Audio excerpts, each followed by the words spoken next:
had only been working as a nurse for 3 weeks when I was assigned my first night shift.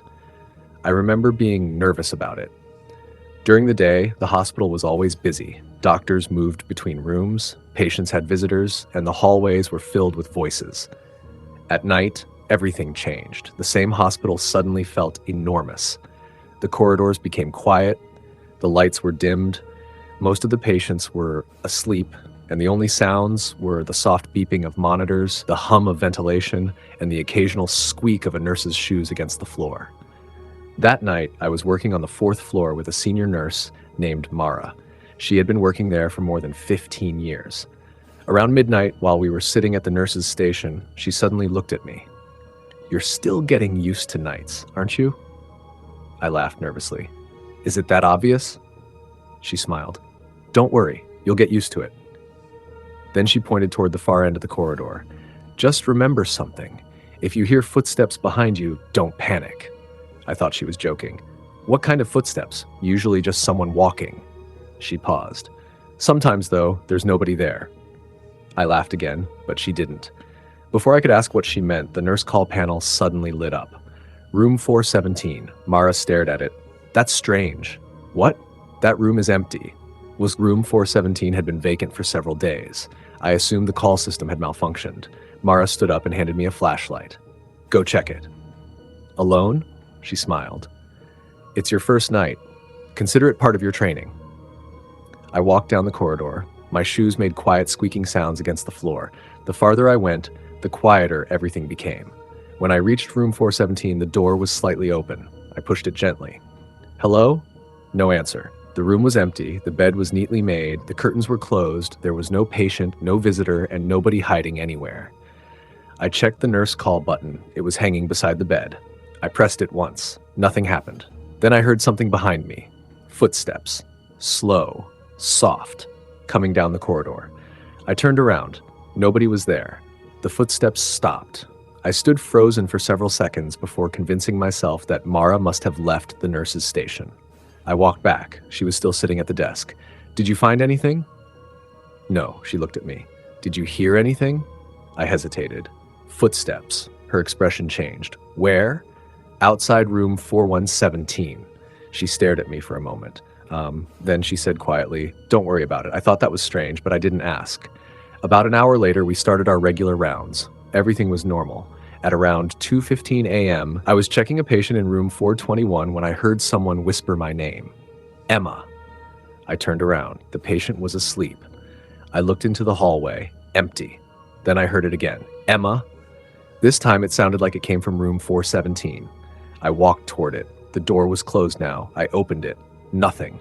But the temperature inside the room felt noticeably colder. I stood there for a moment. Then the nurse call light turned on. 417. I stared at it. The button beside the bed hadn't moved. I stepped closer. That's when I heard breathing. Not mine. Someone was breathing slowly from the other side of the bed. I couldn't see anyone. My entire body went cold. I stepped backward. The breathing stopped.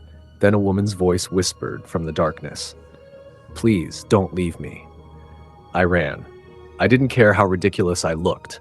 I reached the nurse's station and nearly crashed into Mara. She grabbed my shoulders. "What happened?" "Someone's in 417. She immediately became serious. We walked back together. She switched on the main light. The room was empty. Again. Mara checked under the bed, behind the curtains, and inside the bathroom. Nothing. She looked at me. "Did you see anyone?" "No." "Did you hear a voice?" I nodded. She didn't say anything. Instead, she walked over to the patient's chart holder outside the room. She opened an old file. After a few seconds, her face went pale. "What?" She handed me the file. It belonged to a woman named Margaret Hale, room 417. She had been admitted several months earlier with severe pneumonia. She had died during a night shift. At 2:17 a.m., I looked at Mara. "Why are you showing me this?" She pointed at the last page. The nurse's notes contained a sentence written shortly before Margaret died. Patient repeatedly states that someone is standing beside her bed. Patient appears frightened and keeps asking staff not to leave her alone. I felt a chill run through me. "Does this happen often?" Mara didn't answer. Instead, she closed the file. "Let's go back to the station." We started walking. Then we heard footsteps behind us, one pair, slowly following. Step, step, step. I looked at Mara. She was staring straight ahead. "You hear that?" She nodded. We kept walking. The footsteps continued. Then they stopped. Right behind us. Neither of us turned around. A few seconds passed. Then the nurse call panel at the station lit up. Room 417. Mara immediately unplugged the call system. The lights stayed on. She pulled the cable from the wall, still on. Then every monitor at the nurse's station went black for exactly 3 seconds. When they came back, room 417 was no longer displayed. Instead, the screen showed a patient name, Margaret Hale. I remember Mara whispering something under her breath. Then the room's call lights switched off. Everything became normal. The rest of the shift passed without another incident. In the morning, I asked the head nurse about Margaret. She confirmed the story. Margaret had died in room 417, but there was one detail Mara hadn't told me. Margaret had spent her final night repeatedly pressing the nurse call button. She kept saying the same thing. Someone was standing beside her bed, and she was terrified that if the nurses stopped coming, that person would finally touch her. I finished my first night shift at 7 a.m. I never worked in room 417 again. I stayed at that hospital for another 2 years. I saw people die. I saw families cry. I saw things that were far more disturbing than a dark hallway or an unexplained voice.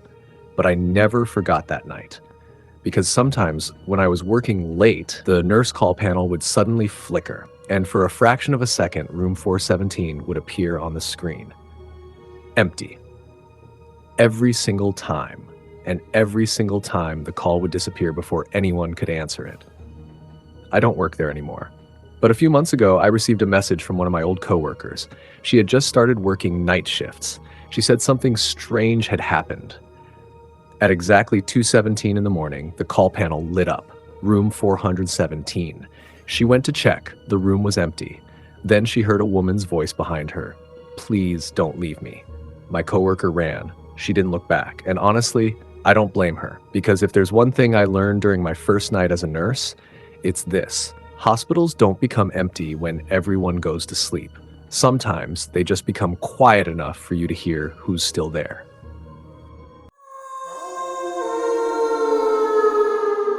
We had been planning the camping trip for almost a month. There were 5 of us: me, Daniel, Ryan, Marcus, and Ethan. We wanted to get away from the city for a weekend, so we chose a forested area about 3 hours from town. It wasn't a popular campsite. In fact, the only reason we knew about it was because Ryan's older brother had gone there a few years earlier.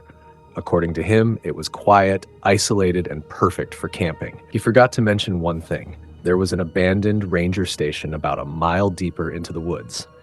We arrived around sunset on a Friday evening. The forest was beautiful at first. Tall trees surrounded us, and the air smelled of wet soil and pine.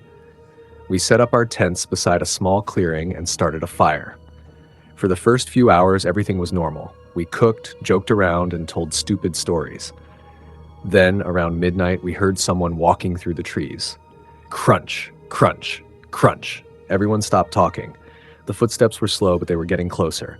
Ryan stood up and shouted, "Hey, we're camping here. Everything okay?" No answer. The footsteps stopped. We waited. Nothing. Daniel laughed nervously. "Probably an animal." We agreed and sat back down. About 10 minutes later, we heard it again. Crunch, crunch, crunch. This time, the footsteps came from the opposite direction. Marcus grabbed his flashlight and aimed it toward the trees. "Who's there?" Again, no answer. Then something strange happened. A flashlight turned on between the trees. It was far away, maybe 50 yards from us. Someone was standing there. We could only see the light. The person remained completely still. Ryan called out, "Are you lost?" The flashlight immediately turned off. We stared at the darkness. Then Ethan whispered, "Guys, we should go." Nobody argued. We decided to stay inside our tents for the night and leave at sunrise. Around 2:30 a.m., I woke up to the sound of someone whispering. At first, I thought it was one of my friends. Then I realized the voice was coming from outside my tent. "Daniel." I froze. The voice sounded exactly like Daniel. "Daniel, wake up." I slowly unzipped the tent a few inches and looked outside. The campsite was dark.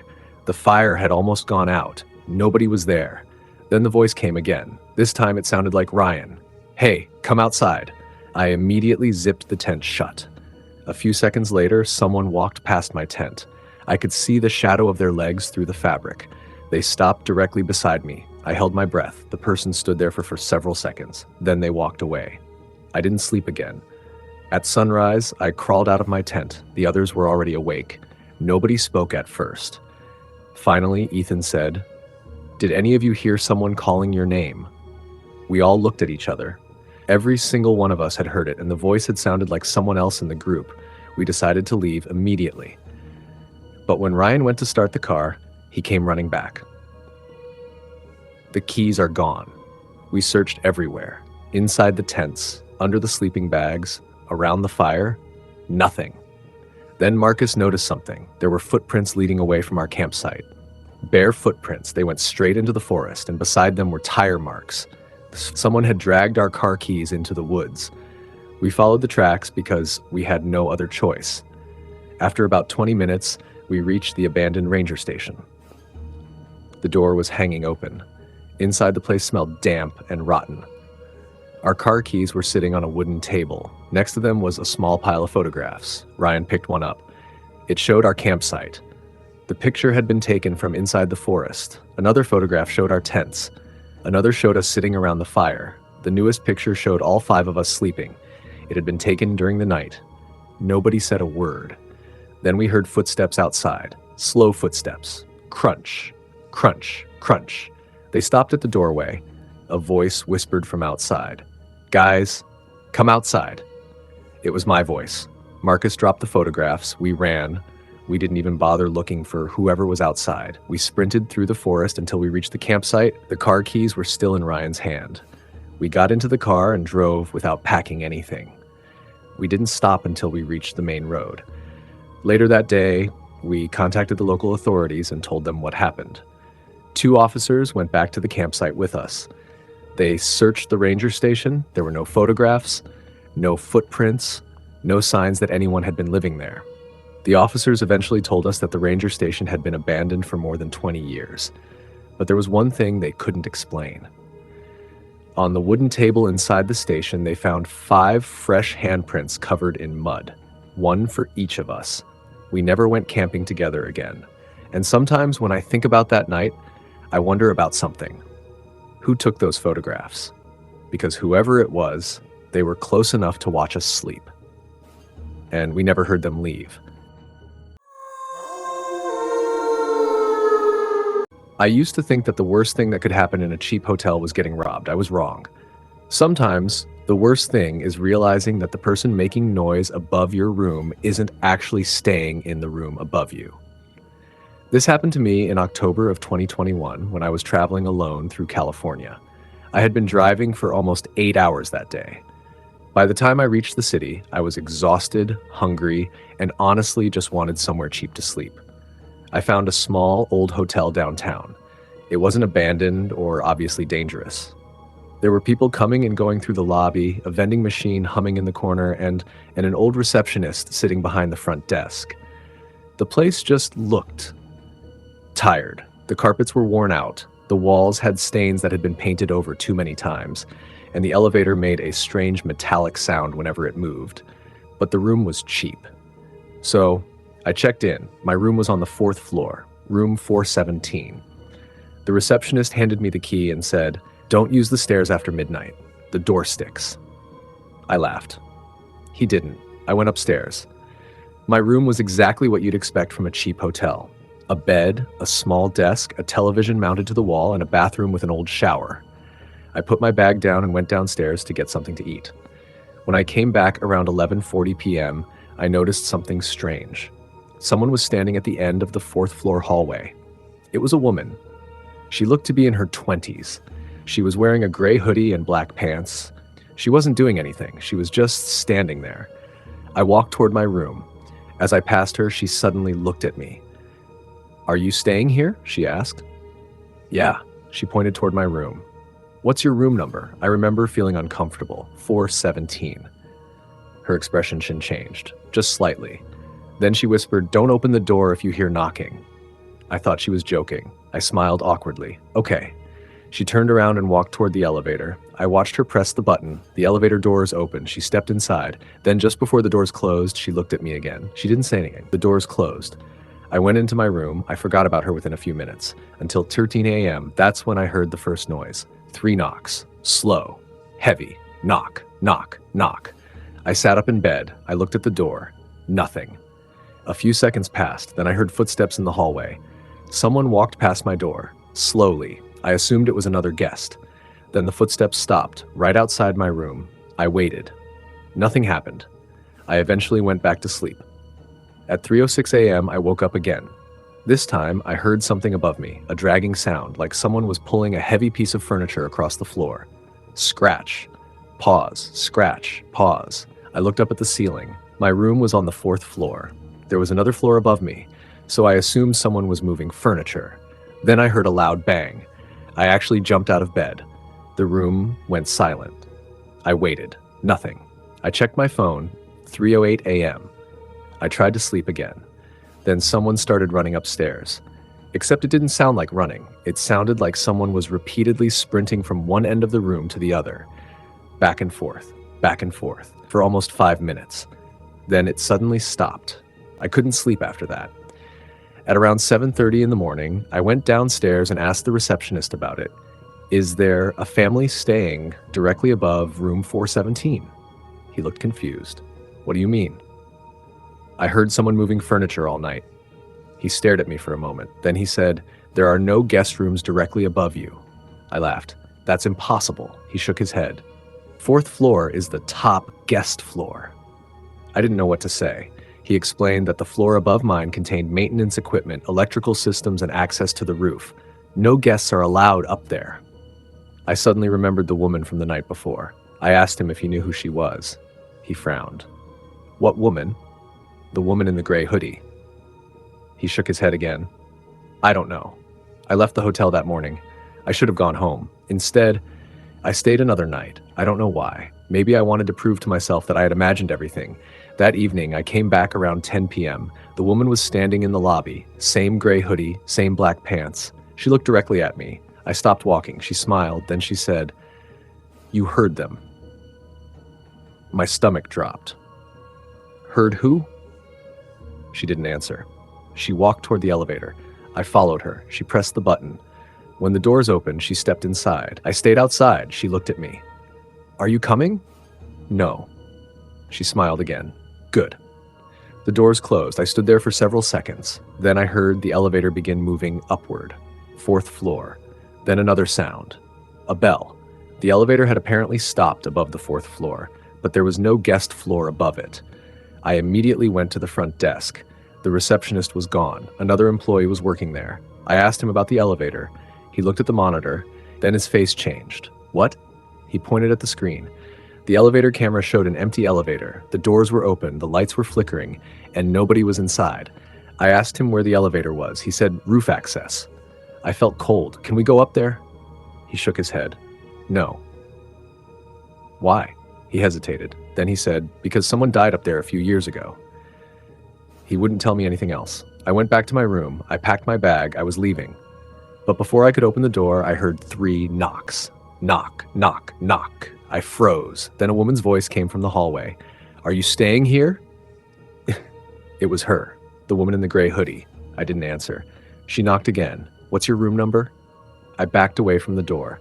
Then she whispered something that I still remember, 417. She knew my room number. I grabbed my bag and opened the window. My room was only 4 floors up, but there was a fire escape outside. I climbed down. I didn't even go back for my car. I walked almost a mile before calling a taxi. The next morning, I returned with the police to collect my belongings. The receptionist told me something that made my blood run cold. The hotel had security footage from the hallway. We watched it together. At 10:17 p.m., I entered the 4th floor. At 10:19, I walked toward my room. At 10:20, I entered room 417, and then nothing. There was no woman, not in the hallway, not near the elevator, not anywhere. The footage showed me walking alone. The receptionist looked at me. I asked him to check the elevator footage. He did. At 10:21 p.m., the elevator doors opened. I was standing several feet away. The elevator was completely empty, but the doors stayed open for almost 2 minutes, then they closed, and the elevator went up to the roof. I never stayed in that hotel again. I eventually found out that a young woman had died there several years earlier. The circumstances weren't supernatural, at least officially. She had been alone. She had apparently become confused and wandered into an area guests weren't supposed to access. She was eventually found dead on the roof. The police concluded that there was no evidence of foul play. I accepted that explanation for a while, but there's one thing I still can't explain. A week after I left the hotel, I received a message from an unknown number. There was no text, just a photograph. It showed the fourth floor hallway, my hallway. The picture had clearly been taken from inside room 417, and standing at the end of the hallway was the woman in the gray hoodie. Underneath the photograph were 3 words: "You left me." I changed my number. I never returned to that city. And even now, whenever I'm staying in a hotel and I hear 3 slow knocks on my door, I don't answer. Because sometimes I still wonder if the person outside is really asking who lives in the room, or if they're simply checking to see whether I'm still there. Alright guys, the horror ends here for tonight. There will be more terrifying experiences on this channel, so don't forget to subscribe and like the video. Share it with your horror nerd friends. If you've experienced something paranormal, you can email your story to the address in the description. See you in the next video. Stay safe until then, if you can.